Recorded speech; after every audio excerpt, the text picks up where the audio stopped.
দর্শক, আখিরি মোনাজাত শেষে টঙ্গীর বিশ্ব ইজতেমা ময়দান থেকে সার্বিক বিষয়ে বিস্তারিত জানাচ্ছেন সহকর্মী তরিক শিবলি।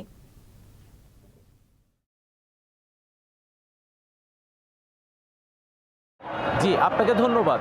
আমরা এই মুহূর্তে আছি টঙ্গী স্টেশন রোডে এবং এই স্টেশন রোডের এই গেটটি হচ্ছে বাটা গেট নামে পরিচিত এবং এইটি হচ্ছে ৮ নম্বর গেট। এখান দিয়েই ধর্মপ্রাণ মুসল্লিরা ব্যাপকভাবে প্রবেশ করেছিল এবং ইজতেমা ময়দান খালি করার জন্য, অর্থাৎ মুনাজাতের পরপরই তারা ঢল নেমেছিল এবং সেই ঢল এখনও চলছে এবং মানুষ তাদের শেষ সময়ের গোছগাছ এবং কেনাকাটা করছে।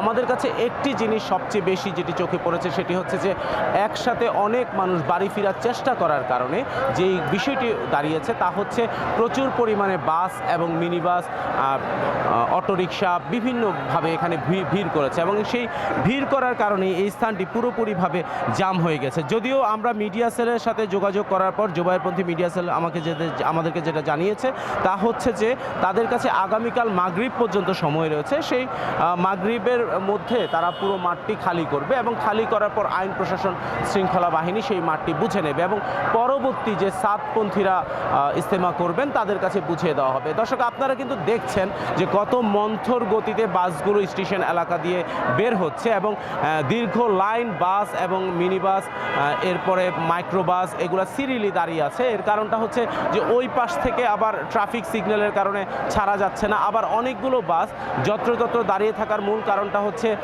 যেই বাসটি করে যতজন সদস্য এসেছিল তার অর্ধেক সদস্য ঢুকে গেছে কিন্তু বাকিরা হয়তো বা দাঁড়িয়ে আছে। তো সব কিছু মিলিয়ে এখানে একটি যানজটের যে বিষয় সেটি আমরা পরিলক্ষিত করছি। তবে গাজীপুর আইন শৃঙ্খলা বাহিনী আমাদেরকে নিশ্চিত করেছেন যে খুব দ্রুত সময়ের মধ্যে ইজতেমার ময়দানটি খালি হবে এবং এই যানজট তারা নিশ্চিত করতে পারবে। আমাদের কাছে সর্বশেষ যে তথ্য আছে সে তথ্য মতে হচ্ছে আগামী বছর জানুয়ারি মাসে আবার ইজতেমা করার পরিকল্পনা করা হয়েছে এবং এই পর্যন্ত ইজতেমা ময়দানে 9 জন মানুষের মৃত্যু হয়েছে এবং প্রথম পর্বে দ্বিতীয় ধাপে 23 জন যৌতুকবিহীন বিয়ে করা হয়েছে এবং আমরা সর্বশেষ যে পরিস্থিতি সেই পরিস্থিতি যদি আপনারা দেখে থাকেন তাহলে আপনারা সরাসরি ক্যামেরার পর্দার মাধ্যমে আপনারা দেখেছেন যে অত্র এলাকাটি সম্পূর্ণই যানজটযুক্ত হয়ে গেছে। এর মূল কারণটাই হচ্ছে যখনই একত্রে সবাই একসাথে যখন বাড়ি যাওয়ার চেষ্টা করে তখন এই ধরনের যানজট হওয়াটাই স্বাভাবিক। তবে কিছু কিছু বাস এখানে দাঁড়িয়ে আছে কারণ যতজন মানুষ বাসটি করে এসেছিলেন